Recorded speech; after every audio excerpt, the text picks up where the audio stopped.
Welcome back to Restoring Home, where we talk about marriage, parenting, and faith.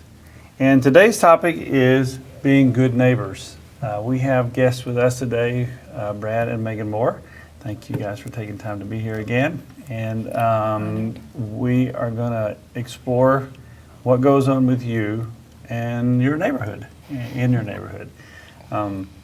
I know that for me, it's a little bit awkward sometimes to get to know the people that live across the street or just beside us.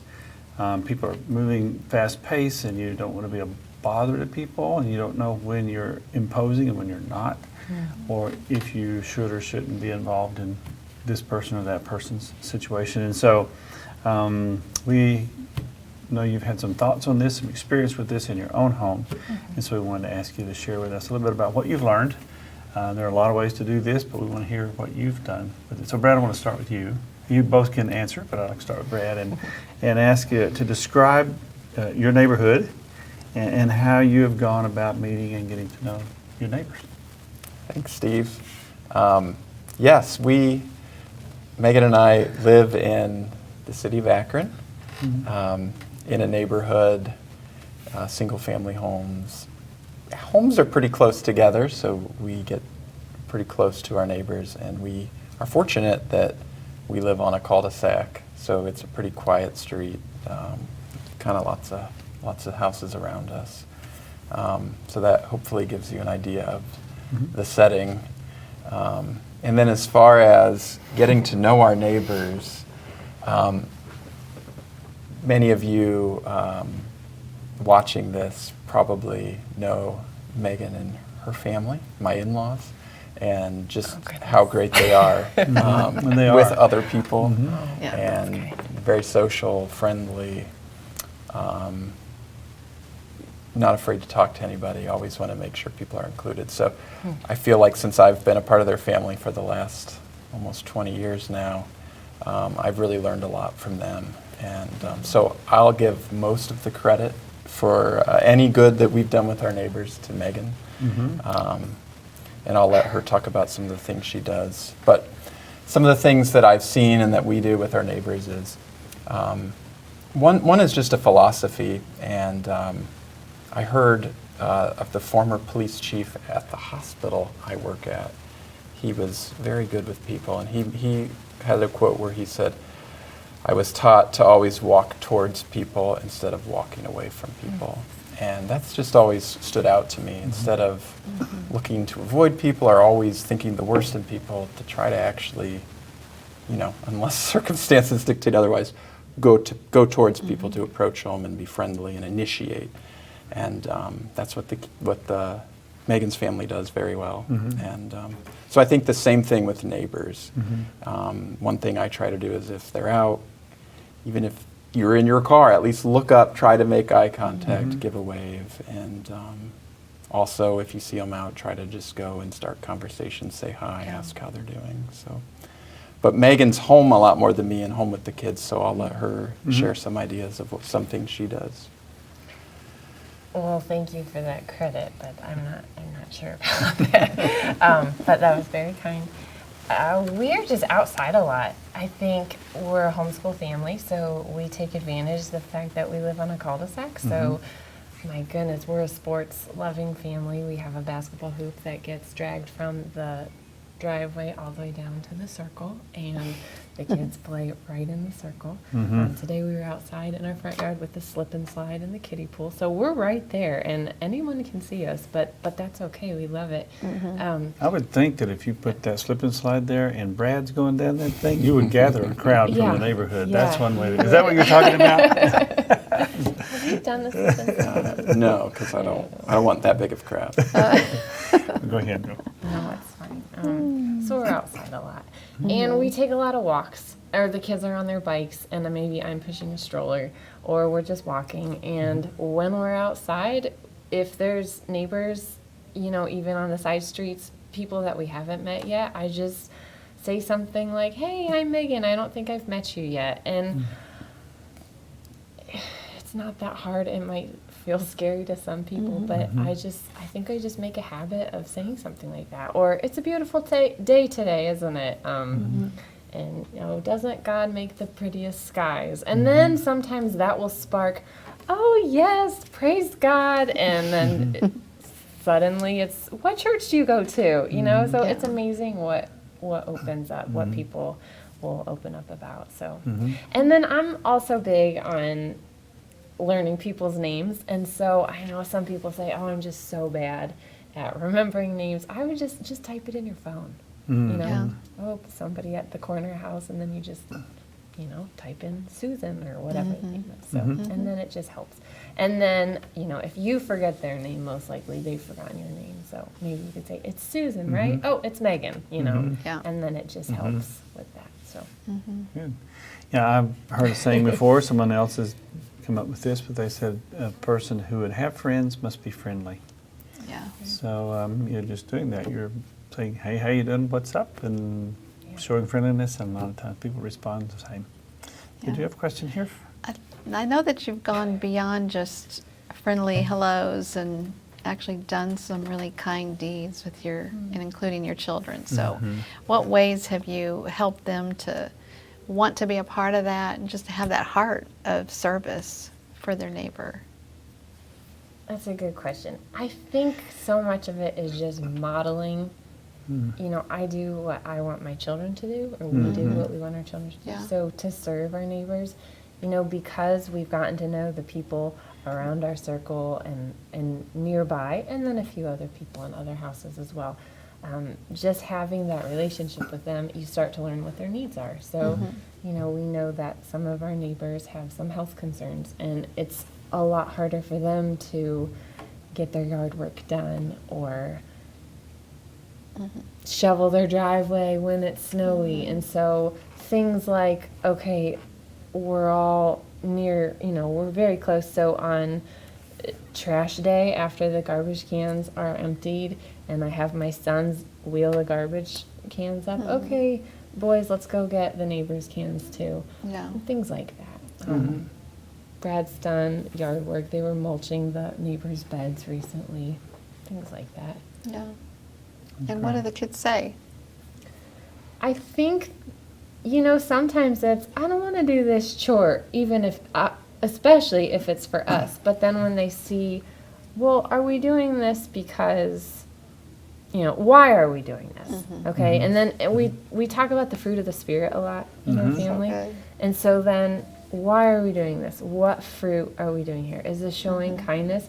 And then a lot of times it just kind of changes something in their minds. And then they realize, like, oh, this is a way that we can show love to our neighbors and be kind. And it's a lot easier for us to pull up someone's garbage cans than somebody who, has health concerns or, quite a bit older and has a bad hip or something like that. Right. So, Yeah. yeah. I think they try to have joy. That's great, and I think the idea of including your kids at different ages, in different levels, and so noticing that it's. And I'm just thinking that when you've been in a neighborhood for a long time, and maybe you haven't been very friendly, and you haven't gotten to know your neighbors, and so everybody's just kind of learned to be. We just don't talk, and you want to try and break that ice. There are occasions that are natural, holiday seasons and those kind of things, and kids are great icebreakers for you. So we're going to make cookies, and we're going to go around in the neighborhood and give everybody a little packet of cookies, and you carry the cookies. And when we go up, I'll knock on the door, and when they come out, then the oldest one says, we made these for you because it's a special time, and we just want you to know you're special, or some little speech that they have that you couple with. And everybody delivers a package of cookies, and that melts that ice usually. So that's a good way to start. And then you can always say, sorry I haven't ever met you, my name is, and go from there. So the kids are great icebreakers, and they don't even know they're doing it, but you include them. And then they, like you said, you model for them how to approach people. That's Right. I love that. So can you tell us a few stories, actual stories of when you serve some of the people in your neighborhood? Yes. A couple years ago, we decided to have a block party, a party on the cul-de-sac. So we got together with our next door neighbors and found a date that worked with them, and they were on board with it, so we kind of co-hosted it. And that was a lot of fun, and we involved the kids. Megan typed up invitations, and then we went on a walk, and the kids dropped all of the invitations. They would knock on the door, and if they weren't home, they would leave them there. And I remember, I think it was George. They were getting so brave, and I was really proud of them, going up all by themselves to knock and give these invitations. Most of the time people weren't there. Correct. So they would put them in the mailbox. Yeah. Well, one of the neighbors was home, and Yeah. George was only 5, so it really scared him, and he just started running. Like, oh my goodness, they're home. We're like, no, we want them to be That's the home. point. We didn't know this neighbor yet. Mommy, they're home. Oh no. But the party went great, and it was a great time for some neighbors that even if we knew them, some of the other neighbors didn't know each other and got to meet and were able to exchange everybody's contact information just in We case had name stuff comes tags up. too. Yeah, we had name So tags. that Oh, way that's they good. wouldn't Not have so to awkward. feel awkward if they didn't remember Great the idea. neighbor's name who they lived next to for That's a 10 great years. You had one. Or you repeat We're that? and then we did that 2 years ago. Last year with the Last year with pandemic, we COVID. didn't do it, Yeah. but we just talked to our neighbors that we'll co-host with, and we're going to get a date on the Good. calendar for this summer. Super. We drug some grills out onto the cul-de-sac and had a little cookout.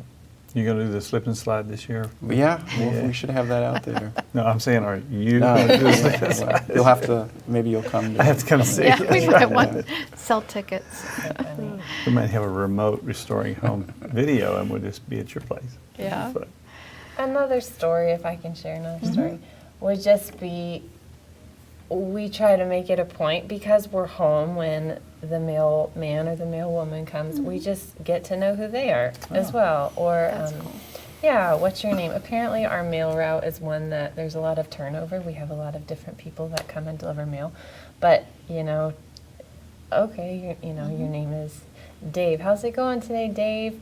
Oh, it's pretty hot today, Dave. I don't know, whatever. Do you have a vacation coming up? Just things like that, just small Yeah. talk, just to remember that it's our way of, helping to model to our children that each person is worthy of our respect and our kindness, and so we'll talk to anyone. Yeah. We don't know the men right now that come and pick up our garbage and recycle, but there was a season where we knew them by name and we would pray for them.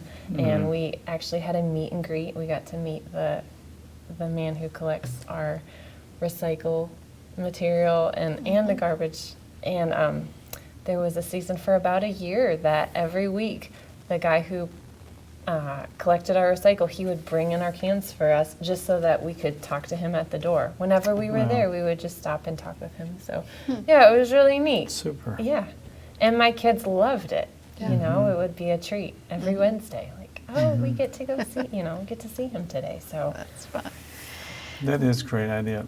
Just real quick, ties together with some teachings of Yeshua that the greatest in the kingdom are the servants. We know that. And so these people are serving us. They're serving you and your community. And I would just think that your kids are going to be greatly rewarded for serving the people that have come to serve them. It is His way. And just well done on that. You have another question I for do have Ms. another Donna? question. So, what advice would you suggest for families that are living in urban settings regarding how to balance safety and ministry? it's a good question. You want to take that?